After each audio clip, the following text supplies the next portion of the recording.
राधे राधे। आइए सुनते हैं आज शुक्रवार के दिन माँ अन्नपूर्णा की यह कथा। माता अन्नपूर्णा का 21 दिवसीय यह व्रत अत्यंत चमत्कारी फल देने वाला है। यह व्रत अगहन मास में शुक्ल पक्ष की प्रतिपदा से शुरू कर 21 दिनों तक किया जाता है। इस व्रत में अगर व्रत न कर सके तो एक समय भोजन करके भी व्रत का पालन किया जा सकता है। इस व्रत में सुबह घी का दीपक जलाकर माता अन्नपूर्णा की कथा पढ़ें और सुनें। एक समय की बात है, काशी निवासी धनंजय की पत्नी का नाम सुलक्षणा था। उसे अन्य सब सुख प्राप्त थे, केवल निर्धनता ही उसके दुख का कारण थी। यह दुख उसे हर समय सताता था। एक दिन सुलक्षणा पति से बोली, स्वामी आप कुछ उद्यम करो तो काम चले। इस प्रकार कब तक काम चलेगा?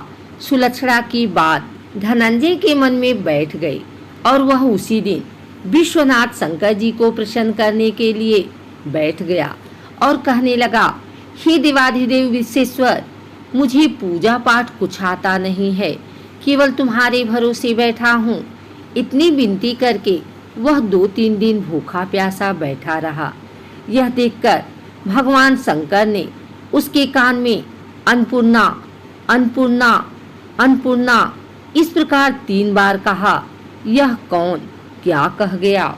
इसी सोच में धनंजय पड़ गया कि मंदिर से आते ब्राह्मणों को देखकर पूछने लगा, पंडित जी अन्नपूर्णा कौन है? ब्राह्मणों ने कहा, तू अन्न छोड़ बैठा है, सो तुझे अन्न की ही बात सूझती है। जा घर जाकर अन्न ग्रहण कर। धनंजय घर गया, स्त्री से सारी बात कही।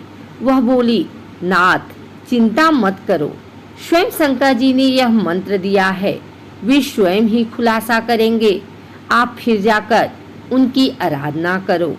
धनंजय फिर जैसा का तैसा पूजा में बैठ गया। रात्रि में शंकर जी ने आज्ञा दी, कहा तू पूर्व दिशा में चला जा। वह अन्नपूर्णा का नाम जपता जाता और रास्ते में फल खाता, झरनों का पानी पीता जाता। इसी प्रकार कितने ही दिनों तक चलता गया। वहां उसे चांदी सी चमकती वन की शोभा देखने में आई, सुंदर सरोवर देखने में, या इसके किनारे कितनी ही अप्सराएं झुंड बनाए बैठी थी। एक कथा कहती थी और सम्मा अन्नपूर्णा इस प्रकार बार बार कहती थी। यह अगहन मास की उजेली रात्रि थी और आज से ही व्रत का आरंभ था। जिस शब्द की खोज करने वह निकला था वह उसे वहां सुनने को मिला। धनंजय ने उनके पास जाकर पूछा, हे देवियों, आप यह क्या कर रही हो? उन सब ने कहा, हम सम्मा अन्नपूर्णा का व्रत कर रही हैं। व्रत करने से की गई पूजा का क्या होता है? यह किसी ने किया भी है? इसे कब किया जाए? कैसा व्रत है? मुझे भी इसकी विधि बताओ, मुझसे भी कहो। वे कहने लगी, इस व्रत को सब कोई कर सकते हैं। 21 दिन तक के लिए 21 गांठ का सूत लेना चाहिए। 21 दिन यदि न बने तो एक दिन उपवास करें। यह भी न बने तो केवल कथा सुनकर प्रसाद लें। निराहार रहकर कथा कहें, कथा सुने। कथा सुनने वाला कोई न मिले तो पीपल के पत्तों को रख, सुपारी या घृत कुमारी वृक्ष को सामने कर, दीपक को साक्षी कर, सूर्य, गाय, तुलसी या महादेव को बिना कथा सुनाए मुख में दाना न डालें। यदि भूल से कुछ पड़ जाए तो एक दिवस फिर उपवास करें। व्रत के दिन क्रोध न करें और झूठ ना बोलें। धनंजय बोला, इस व्रत के करने से क्या होगा? वे कहने लगी, इसके करने से अंधों को नेत्र मिले, लूलों को हाथ मिले, निर्धन के घर धन आए, बाझन को संतान मिले, मूर्ख को विद्या आए। जो जिस कामना से व्रत करे माँ उसकी इच्छा पूरी करती हैं। वह कहने लगा, बहनों, मेरे पास धन नहीं है, विद्या नहीं है, कुछ भी तो नहीं है। मैं तो दुखिया ब्राह्मण हूँ, मुझे इस व्रत का सूत दोगी? हाँ भाई, तेरा कल्याण हो, हम तुझे देंगे। ले, इस व्रत का मंगल सूत्र ले। धनंजय ने व्रत किया व्रत पूरा हुआ तभी सरोवर में से 21 खंड की सुवर्ण सीढ़ी हीरा मोती जड़ी हुई प्रकट हुई। धनंजय जय अन्नपूर्णा अन्नपूर्णा कहता जाता था। इस प्रकार कितनी ही सीढ़ियां उतर गया तो क्या देखता है कि करोड़ों सूर्य से प्रकाशमान अन्नपूर्णा का मंदिर है। उसके सामने सुवर्ण सिंहासन पर माता अन्नपूर्णा विराजमान है। सामने भिक्षा हेतु शंकर भगवान खड़े हैं। देवंगनाएं चवर डुलाती हैं। कितनी ही हथियार बांधे पहरा देती हैं। धनंजय दौड़कर जगदम्बा के चरणों में गिर गया। देवी उसके मन का क्लेश जान गई।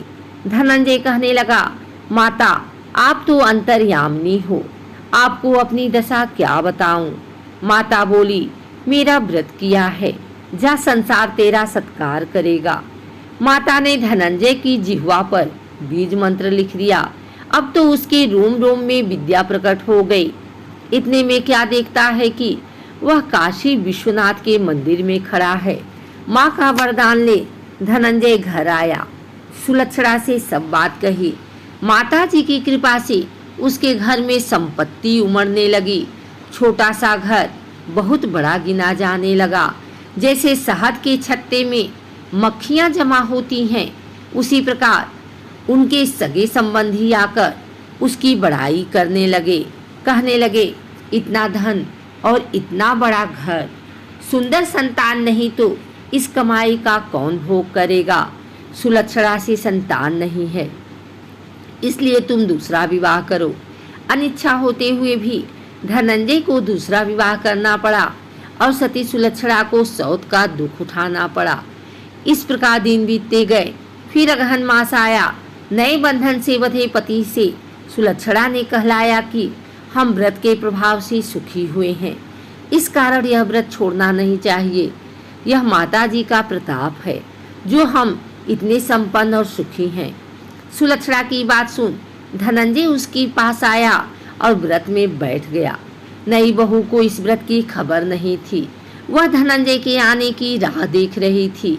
दिन बीतते गए और व्रत पूर्ण होने में 3 दिवस बाकी थे कि नई बहू को खबर पड़ी। उसके मन में ईर्ष्या की ज्वाला दहक रही थी।